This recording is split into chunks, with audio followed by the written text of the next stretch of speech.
স্ত্রীর জন্য দোয়া করছেন কবে? জানি না আমি। আপনারা আপনাদের স্ত্রীর জন্য কবে দোয়া করছেন? জানি না আমি। স্ত্রীর জন্য আবার দোয়া করণ লাগে নাকি? স্ত্রীর জন্য কি আবার দোয়া করণ লাগে নাকি? স্ত্রীর জন্য দোয়া করা লাগে না, স্ত্রীর জন্যই দোয়া করা লাগে। স্বামীর জন্য কবে দোয়া করছে আমি জানি না, স্বামীর জন্যই দোয়া করা লাগে। এই দোয়া আমাদেরকে করতেই হয়, এটা আমাদেরকে করতে হয়, যেন তাদের দিকে তাকালে দুটো কুররাত আয়ুন মানে হচ্ছে তাদের দিকে তাকালে আপনার চোখটা শান্ত হয়ে যায়, প্রশান্ত হয়ে যায়, আপনার অন্তরটাকে শান্ত হয়ে যায়। অথবা তার দিকে তাকিয়ে এইভাবে তাকিয়েই থাকতে মনে চায়, কি সুন্দর একটা স্ত্রী আমি পাইছি মাশাআল্লাহ। অথবা স্বামীর দিকে তাকিয়ে তার অন্তর প্রশান্ত হয়, অথবা দিকে তাকিয়ে থাকতে মনে চায়, ওহ আলহামদুলিল্লাহ আমার আল্লাহ তাআলা একটা ভালো স্বামী দিয়েছে। এমন আজকে বাসায় গিয়ে প্র্যাকটিস করে দেখেন, স্ত্রীর দিকে এতক্ষণ তাকিয়ে থাকতে পারেন কেন? কতক্ষণ তাকিয়ে থাকতে পারেন?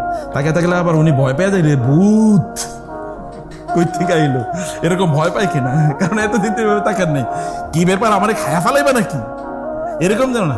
আসলে সত্যিকার অর্থে প্রশান্তির সাথে তাকিয়ে থাকতে পারেন কিনা, এটা রিলেশনটা এভাবে বিল্ড আপ করা দরকার, তাইলে আপনি ইবাদুর রহমান হতে পারেন।